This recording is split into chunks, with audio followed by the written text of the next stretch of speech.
So, I, jumped and went to iHeart and, was doing radio. And of course, the money was significantly more. And then being in Connecticut, it was a lot more. But then within a year, the label flipped the format and went from urban to alternative rock. And again, it was just like, nah, I'm not doing that, So, I left and went to law school and... Wow. Oh, hold on. Okay. Stop. Right. So what law school did you attend? So probably the dumbest mistake of my life, I turned down a full ride at Howard Law and went to Mills School of Law. Solid scholarship, but not a full ride. Stop being so bitter, Howard. He's so extra. It worked out. But why? But wait, yeah. I want to be in New York. I didn't want to grow with DC. But why did you say that was a big mistake to turn down one law school to go to the next? What was it about? Different. Oh, okay. Well, there you go. You think you're like, oh, no, man, I'm going to make it anyway. Like, yeah, but I don't need to pay that. But, that's facts, though. It's right. Yeah, but my thing was like, I know I'm going to be back in New York, so I would just use this to pivot as opposed to being in DC, which I, wasn't really a fan of. And, sorry, DMV people. But no, so yeah, even in that, I was just like, I was at Sony in business and legal, and that was trash. And I pretty much got tired of, kind of this bottom climb and just left the music business, period, and went to conservatory. So I trained as a musical theater actor. When I moved to LA, I moved here as an actor. Wow. Talk about reinventing yourself. So, like, and then in coming out here, again, the ebbs and flows, and like everyone's saying, like finding community, and luckily I was able to find community pretty fast thanks to a bunch of people in the crowd that's connecting me to all these people essentially, that they're cooler than me. I'm not gonna point at them, but in that point I was like, all right, how do I like sharpen my pen with my writing and continue to have the flexibility to act. I'm gonna work for a writing producer or a director, and so a friend of mine connected me with a recruiter. And, I told the recruiter, I'm like, I know you're going to see my business background, you're going to see law. I don't want to be at an agency, I don't want to be at a law firm. She came and offered me a job at CA, which is an agency. I was like, nah. Yo, you really say no a lot. Yeah, I know you're working, I know it's weird. That. So, I was like, nah, I'm cool on that. I said I didn't want to do that. But, girlfriend at the time, fiance now, was like, maybe you should reconsider that. So I'm like, all right. I talked to a recruiter, and she just like, don't worry, it's not permanent. It's a 3-month assignment. They just need someone that knows the law, can jump in and dive in. I'm like, all right, cool, whatever. And she's like, oh, but you'll be able to meet all these people and make connections, relationships, and all that jazz. And I'm like, all right, whatever. The one time, like, all right, let me just ride this out. You see what a woman can do? Change the no to yes, okay? So I rode the wave, and I was like, all right, whatever. Got in there, I was like, oh shoot, like I actually know a lot of people here, and they helped me like knock down the doors pretty quick, which is probably the hardest thing at an agency. It's just adjusting, and especially when you look like us, because the agencies, that ain't the case, especially on the executive level. And I ran into another agent who another assistant told him about me, and we were just talking in like 5 minutes. He was like, so let me get this right. He's like, so you worked in the label side with some of my clients. You're an actor, so you kind of know my clients deal within the room, and you went to law school, so they're smart. He was like, no, that's really what he said. And he's like, so I work with our musicians that act, and it's not known, but I need a new assistant or whatever, and you have your skill sets all over the place, but that's just not normal. Sorry, I cursed. I don't curse, right? Sorry. That's not normal, but it seems like you have the perfect set of skills for this job, and I want to train you to be a music crossover agent. I was like, Here it comes. Here it comes. I was like, man, I used to have an assistant. You want to be your assistant? Nah. I'm like, no, don't worry about that. Like, that's not what it's gonna be. It's about, training you, and you need to be able to like be next to me and learn it and see it, to be able to do it. And, you know, for the first time, really riding the wave is what got me to where I am now, because I just stayed on the board and just wrote it out. And it was just like, all right, boom, this actually, all those experiences was for this right That here. moment. And so yeah, riding the wave is like, you know, the biggest obstacle. And now, you know, to get to what I do, I work with our music artists and visual media. So that's film, TV, content, composing, supervision, acting, developing content, being producers, weirdly so, writers, rappers or whatever, would be like, yo, I got this script. It's like, all right, so I got to figure out how to do something with that. And yeah, there we go. All right, now lady. Obstacles. So definitely like what everyone was saying as far as the transplants kind of challenges coming here to LA. An obstacle for me was when I graduated from business school, I didn't have a clear path of what I was going to do. Working in music, you don't really need an MBA, and I knew that. I just wanted it to like get me in the door because people were more willing to talk to me as a student. So when I was in my second year at USC, I did like informational interviews with people 4 months straight, one a week, and I was just trying to figure out what I did or didn't want to do. So it helped me because I just kind of realized I don't want to do a lot of things here, but it also helped me sort of sell myself to people when I wasn't, although I'm like, yeah, I'm looking to figure out what I want to do for work, I wasn't exactly looking for a job at that moment, so I was pretty non-threatening. So a lot of people opened their doors. I was able to sell myself as the skill set that I had, the interest that I had. And then when I graduated, I was like, oh wait, all my classmates have these MBA level jobs, and I really don't have much but my contacts. So the obstacle for me was like 8 to 9 months of what are you going to do, where are you going to land, being able to call on some of those contacts and the network that I was building, including the Grammy U network. So that is how I know Catherine, Noel, Brian. But so I worked at the Grammys while I was a student at USC. It was a temp job. And then when I was done, they started recommending other people to me to talk to them. And they really wanted to help me because they knew it was kind of a unique path to come in with the MBA. So over that like 8 months, I worked part-time for R&B artist Guapole. I volunteered at every sort of event I could because I knew I loved the event experience and just programs overall and music. And then I actually landed here at LA Live at AEG. I worked here 5 years.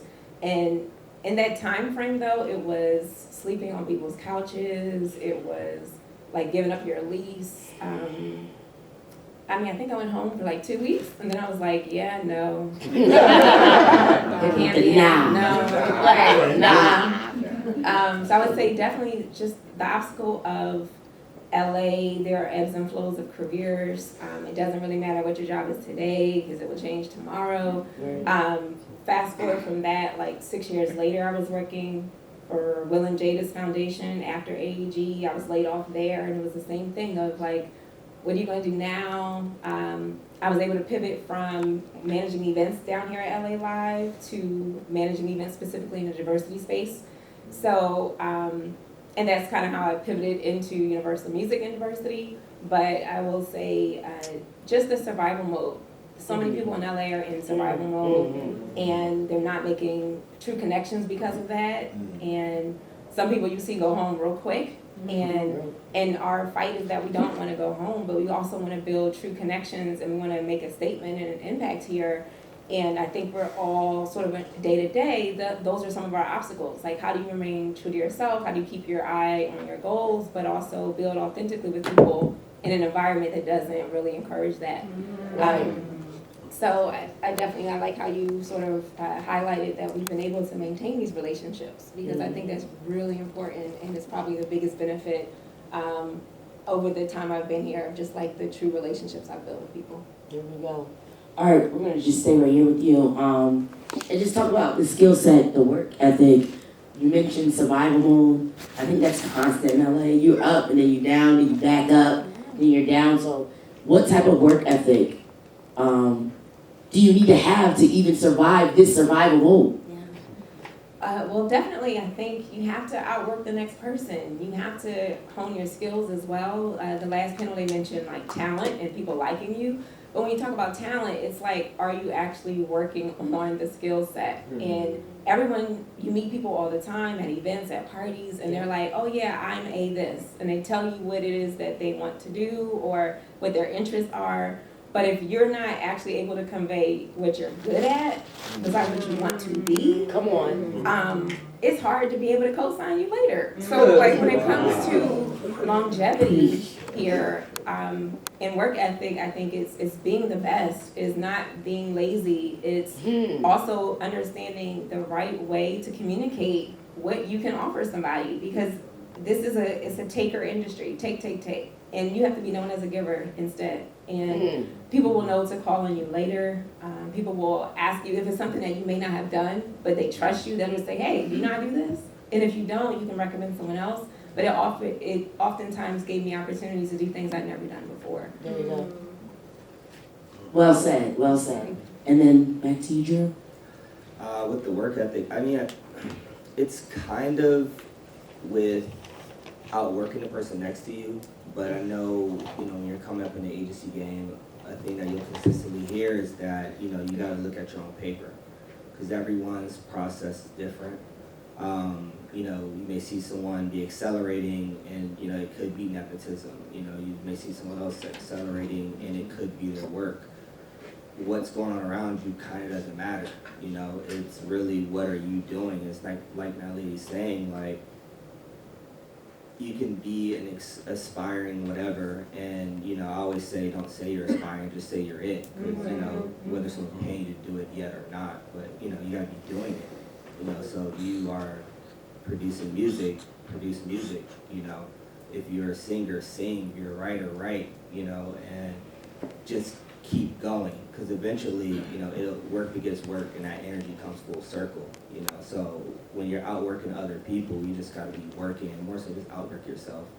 That's the only way to push yourself. That's the only way to know what you're really doing. People will, give out the perception like they're working hard, because they, like my man was saying in the last panel, that they're not sleeping and they're out all the time and they're up all night. It's like, are they really doing anything? So you can't even outwork the next person and worry about what they're doing, because sometimes that ain't even real. So there you go.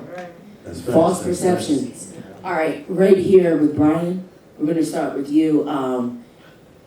What advice could you give an independent music artist that wants to get their music heard by music supervisors? I get this question a lot. I think that there are a couple different ways to approach it. Because I know that a lot of people are like, yo, I got this track, man, it'd be great for Frozen 3.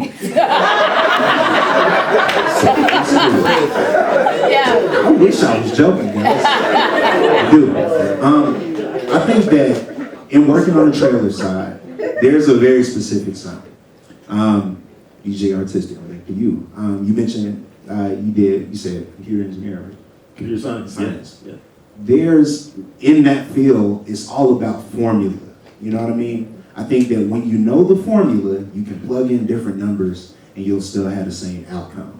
And I look at sync as a whole, whether it's trailer, film, TV, video games, whatever the case may be. I look at all of that the exact same way. You learn whatever the formula might be and you can succeed that way. I think that more often than not, I get people saying, oh yes, a music supervisor, here's my stuff. And then I listen and I'm like, man, this needed a little bit more time in the oven. You know what I mean? Like, don't be so quick to make the connection. You have to actually work on whatever it is that you're doing, whether that's studying under people. I like that last panel so much because they talked about collaborating and working with people.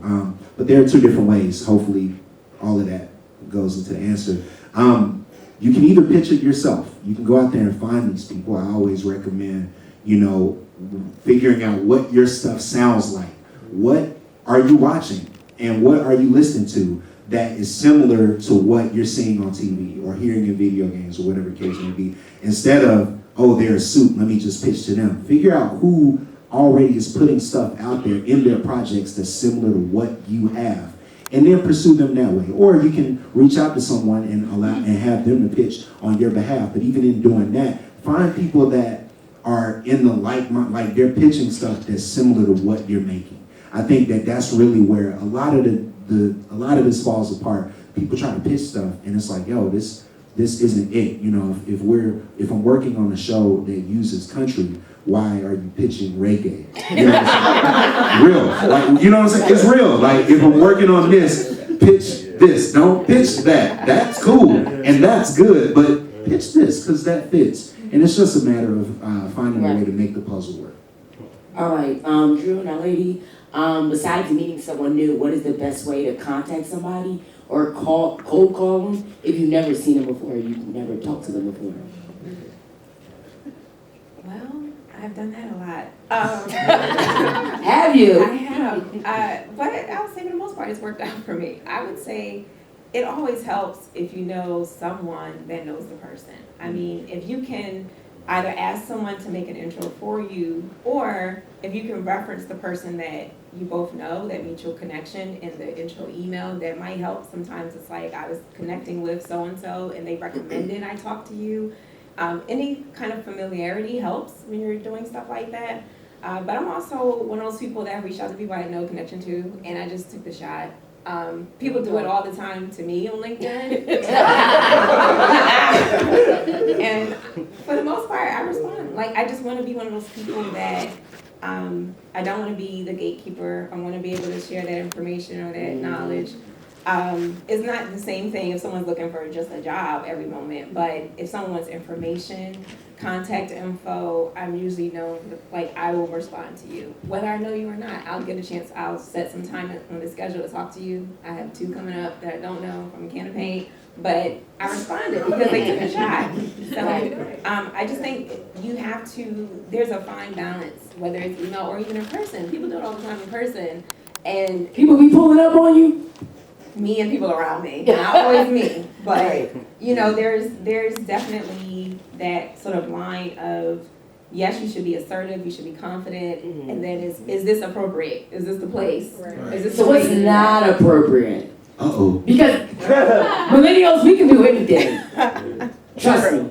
True. What's not appropriate? Send in your music or your script blindly. Not looking at it, actually can't look at it, and that goes amongst labels, agencies, or whatever. Like, you know, our corporate lawyers tell us don't open it, so don't send it. It's going to an unsolicited email. You know, I'm not getting fired because I opened your file and it was malware and corrupted the system throughout the whole agency and whatnot. As we've seen with different hacks and other companies and stuff. Also, just know who you are reaching out to. You know, I get it a lot of times that, you know, my email is attached to certain artists and things like that, so I get things that don't even apply to me or whatnot, or get calls about those things. It's just like, you know, you might have wasted your cold call or email on me because I wasn't the right person, you know. It's always great when you can, like that lady is saying, be able to reference someone or have them make that intro for you, so it's, you know, warm per se. But at the same time, I do say keep that audacity. I tell people a lot of times, you know, you kind of gotta have that audacity to just reach out. I remember when I was in law school, I emailed LeBron's attorney, and he got back to me and set a call with me. You know, I ran up on Wanda McMillan in the elevator and just started talking to him. Didn't like bug him, but you know, I was cool about it. But you know, still, you know, it kind of just pays off and whatnot. But there's an art to it, and you know, you gotta like really fill out your flow. Don't be desperate.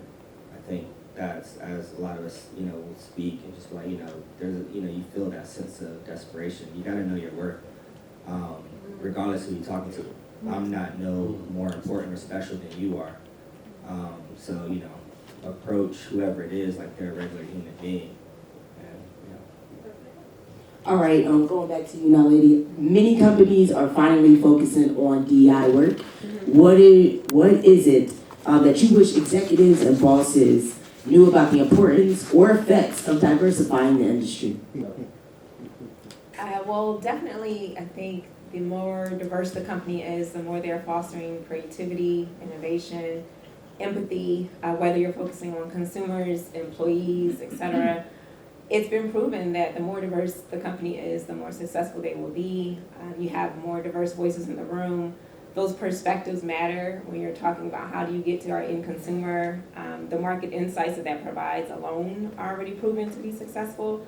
Part of what I do right now is I'm a liaison, essentially. I'm working with our labels to figure out what it is that they need to be successful and how can I provide that solution through the lens of diversity. So for some people, if it's around hiring and recruitment, then it's building a program for them to recruit diverse people. So this fall, I pitched an idea to partner with the Revolt Summit, and we did it. We created a job fair with Diddy's team in about 3 weeks, and we had a great job fair where we sent out 10 recruiters from Universal Music, and it was the first time they did something like that. Wow. And it came from an idea of go where the audience is.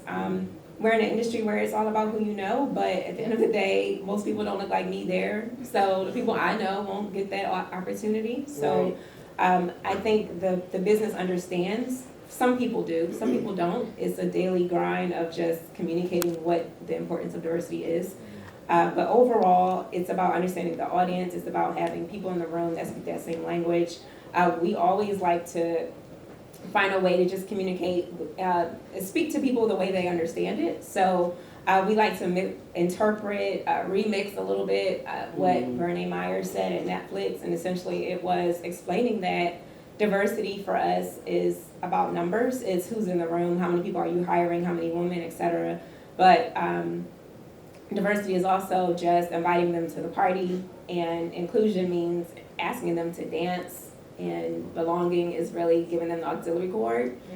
So we kind of took that and we were like, oh, she's brilliant. Okay, she can talk our language. And so it was just trying to communicate that to executives around, or do you have someone in the room? Yes, but are they the one just taking notes, or are they a bullet on the agenda? That's kind of inclusion, okay, but belonging is really, is that person running the meeting? Do they call the meeting? Do they tell you what's important to talk about? Right. So part of it, the main part I think right now is just communicating to people in the way that they receive it so they understand how it affects their bottom line, because diversity is truly successful.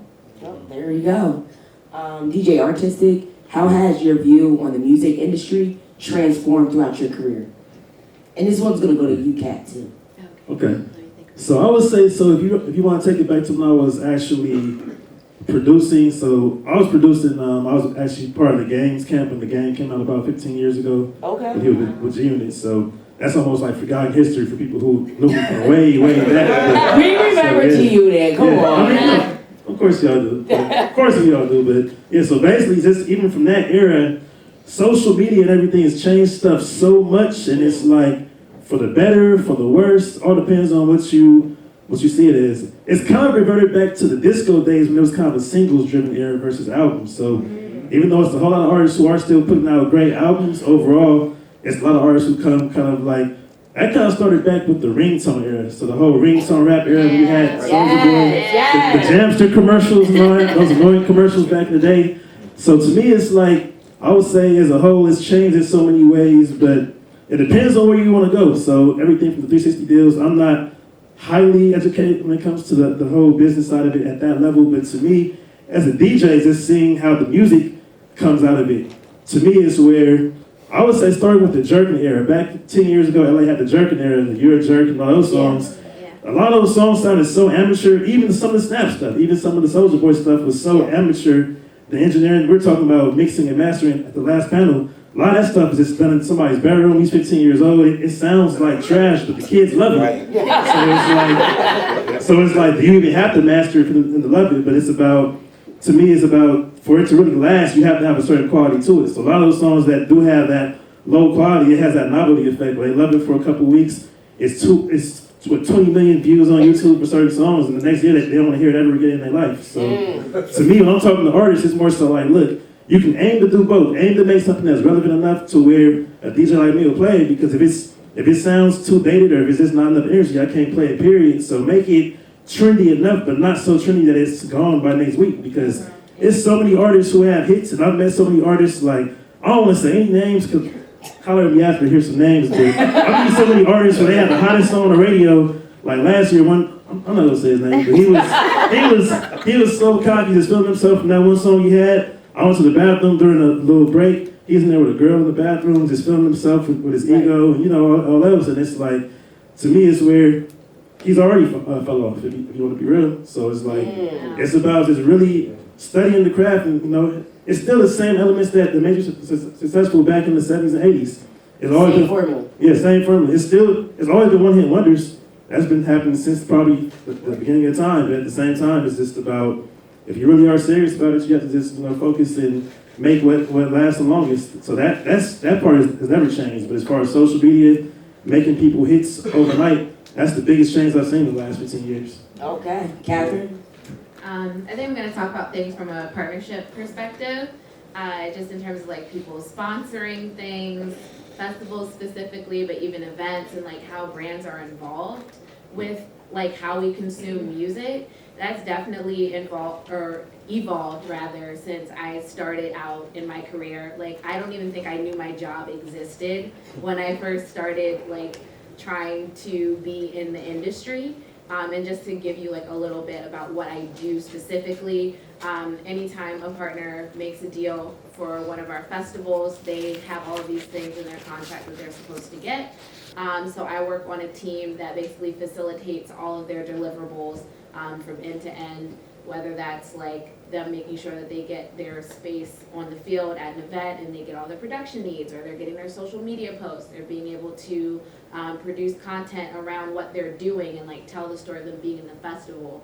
So I think now, especially within like the last couple of years, it's been really about like, oh, I can't just like throw my name on a stage and be like, all right, I spent this money, so like all these people are gonna go buy XYZ product because I threw my name on the stage. It's really been like, how can I creatively integrate myself into something that's already happening so people can think about me later?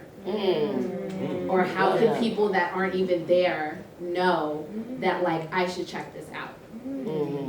So a lot of what I've like just been doing in terms of like work specifically has been about that, and then also just outside of work, kind of like looking at, when I'm going to an event, I feel like I'm always like looking at stuff. Like I'll go to an event with my friends and I'll like just say like dee like kind of thing that has to do with like sponsorship or an event. Like I'm always like thinking about those things in that way, and I think that that's also just like a useful skill to have no matter what industry you're in, where you're kind of just like thinking about your work, even if it's like subconsciously, so that you can take some of those things that you're doing outside of the office, just like living your life and seeing how you can integrate that into what you're doing.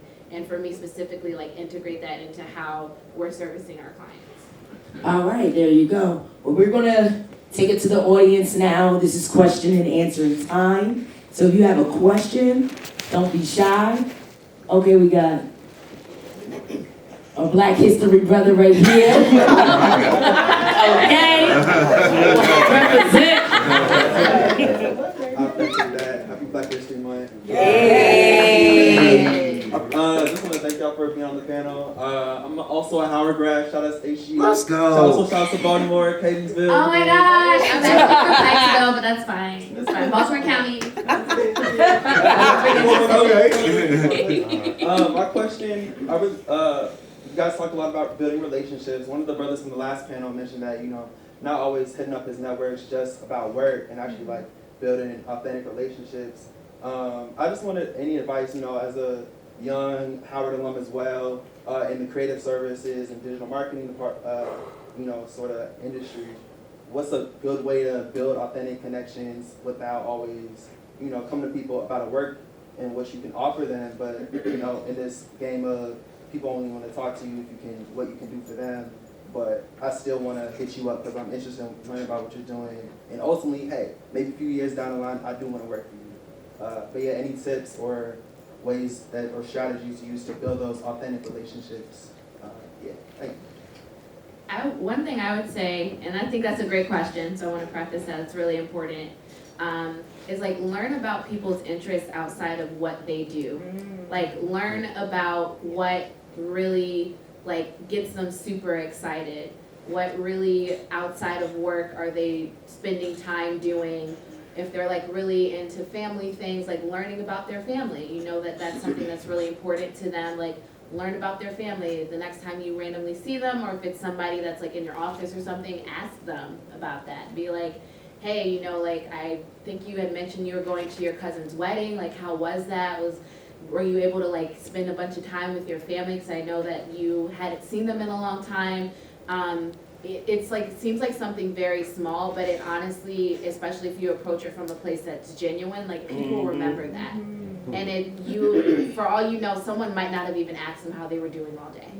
And you might That's be real. the first person that asks That's them, real. like, how are you doing? Or like, how was that thing you mentioned Thursday you were gonna go to this weekend? And they hadn't even talked to anybody about it, and you're the first person that actually like took the time to ask them about it, so, yeah. To piggyback off of that, yes, I agree 1,000%. Find common interests. I know the lady mentioned LinkedIn earlier. People do that a lot, and I do know, I would say that there is a bit of a line, because it gets kind of creepy after a while. Like, hey man, I saw you ate peanut butter jelly sandwiches. This probably didn't go well. You have to find it's hard to teach, and I think that's such a tricky question because it's hard to teach organic networking. But you have to find, like, I can't teach you how to be yourself.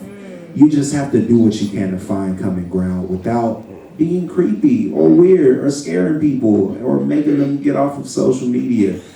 Because it's definitely a thing. I know people will joust to try to find whatever advantage, you know, oh, Catherine, you're from Baltimore, go Ravens, right?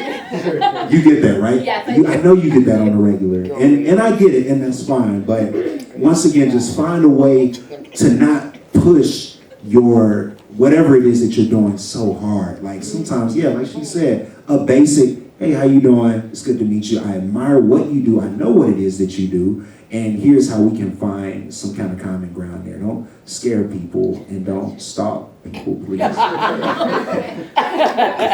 stop you. Experience, huh? Okay. I'm good. I'm cool. To piggyback off of Brian, make it not about you.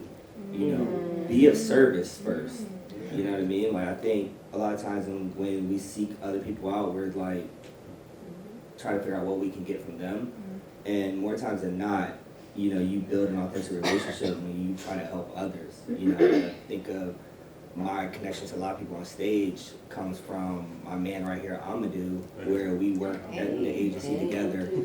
And we built the relationship not even talking about business or the company. You know, our thing was just trying to help the interns and the younger people under us feel connected, and other people of color feel connected in our building and across the industry.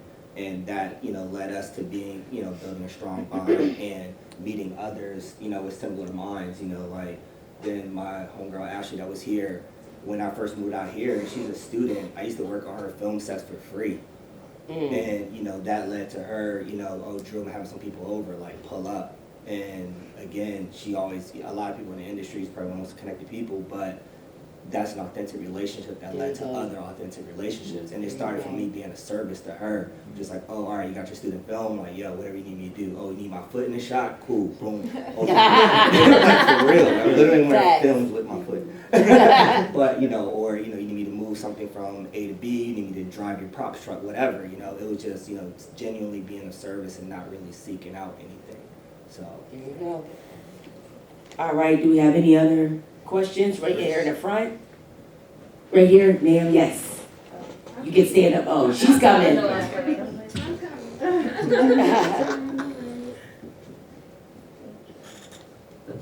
Oh. It's all right, it's all right. It still works. It still works. Good. Right. Good. That's a sure. You good?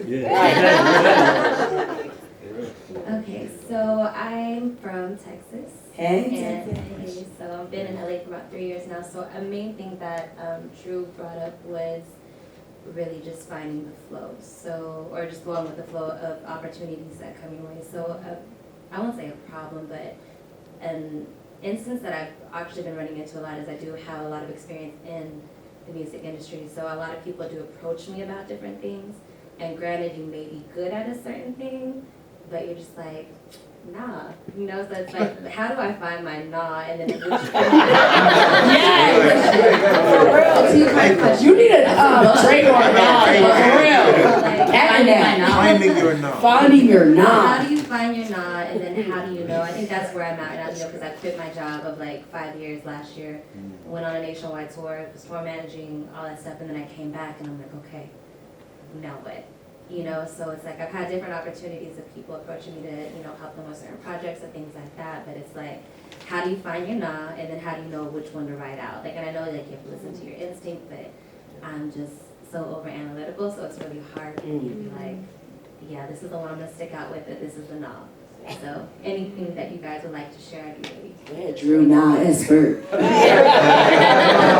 PhD in nah.